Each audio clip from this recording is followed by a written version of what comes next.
कैसे भजन बता रही है क्या बात।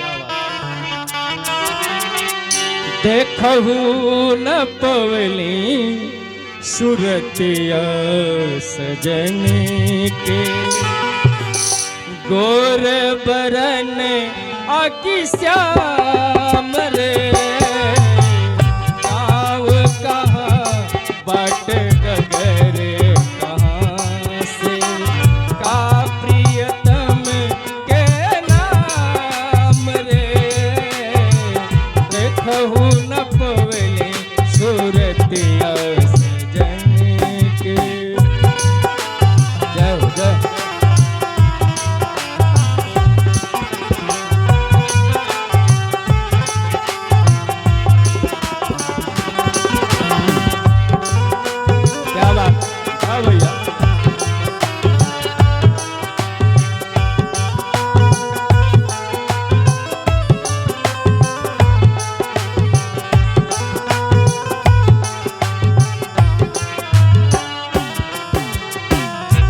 बहिन रहली मरिया बारी ना जनली जा इब ससुरारी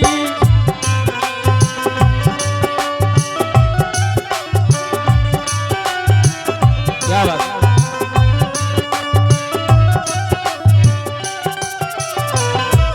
बहिन रहली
ओ सजना के पिलवा के जौन रास्ता बा बड़ा कठिन बा।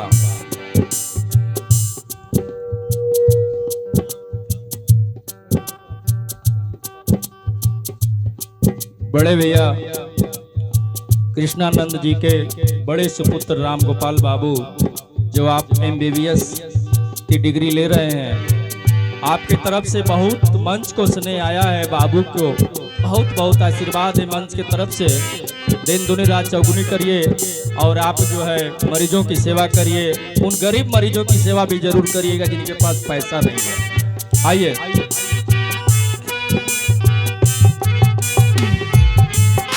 क्या बात, जय हो जय हो। अरे भैया क्या बात,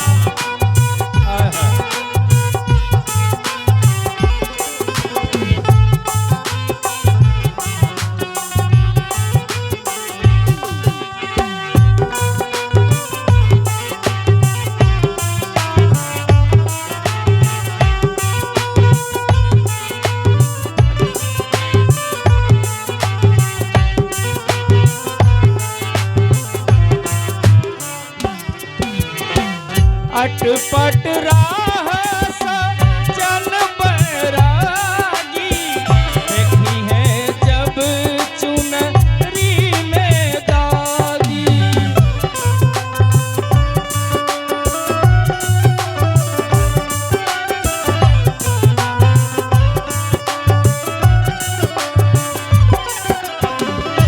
अटपट राह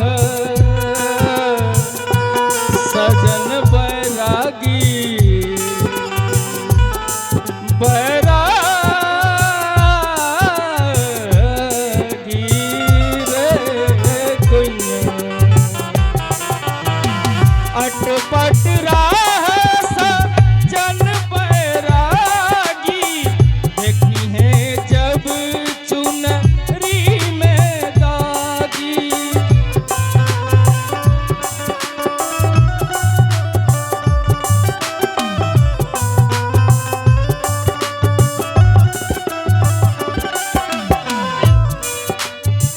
कोहबर के मुँहवो न लौकी, कोहबर के मुँहवो न लौकी। होई बिहस बदनाम रे, देखहु न पवले सुरतिया सजन के।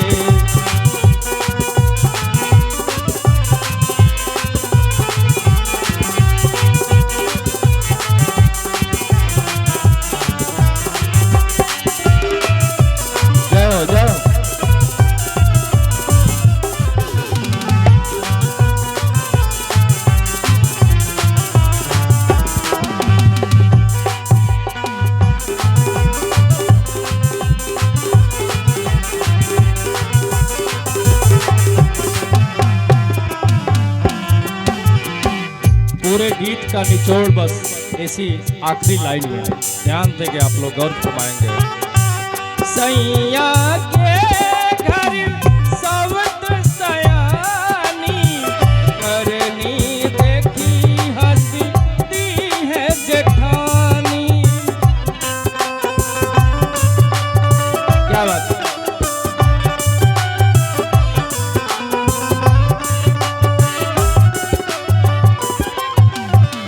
सजना के घर सवत सयानी, करनी देखी हंसती है जेठानी। करनी देखी हंसती है जेठानी, तेनु करनी आशीष न लागी। तेनु करनी मधुकर न लागी।